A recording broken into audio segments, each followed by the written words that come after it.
Major developing news out of our nation's capital tonight. President Trump has just signed an executive order to create a task force that will help keep D.C., quote, safe, beautiful, and prosperous.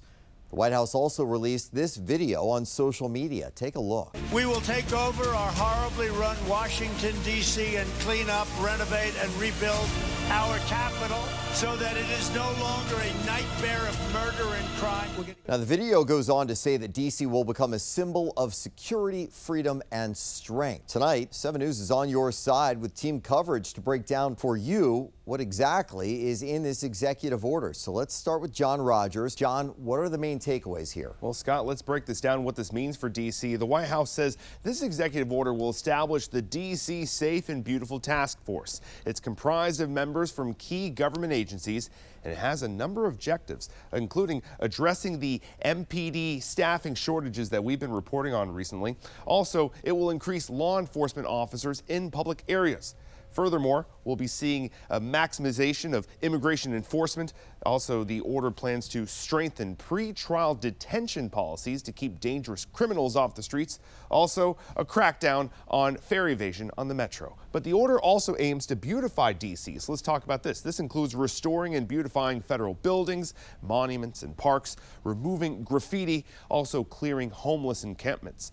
President Trump has made it a goal to turn D.C. into, quote, the most beautiful capital anywhere in the world.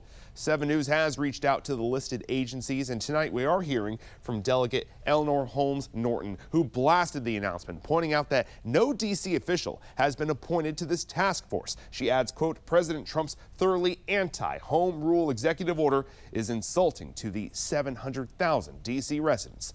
We'll be following the impacts closely. Yeah, more pushback to come, I'm sure, in the city. Meanwhile, Jasmine Stiles, our newest Alert Desk anchor, picks up our team coverage tonight. And Jasmine, Trump also issued a new executive order focusing on the Smithsonian. And what is his administration doing here, calling this improper ideology? What's this all about? Well, Scott, this is a super loaded phrase from the president. I got a chance to comb through President Trump's executive order where he goes into detail of how he wants the Smithsonian to present American history. The president believes what the Biden administration saw as progress was actually a detriment, calling it, quote, a revisionist movement. The Trump administration cited the Smithsonian's Women's History Month activities that highlighted transgender women, as well as the Smithsonian American Art Museum's current exhibit, The Shape of Power, Stories of Race and American Sculpture. It focuses on artwork related to the systemic obstacles minorities face. The Trump administration wants to push positive American ideals to the forefront and has appointed Vice President J.D. Vance to oversee that effort. Scott? Jasmine, thank you. I want to hear what you think. So go to my X account. My handle there is @ScottThuman. And that's where I've posted a poll that we're sharing right now asking, in light of Trump's new executive order, do you think the administration should be involved in D.C.'s affairs? Tell me yes, D.C. needs Trump's help, or no, the president should back off.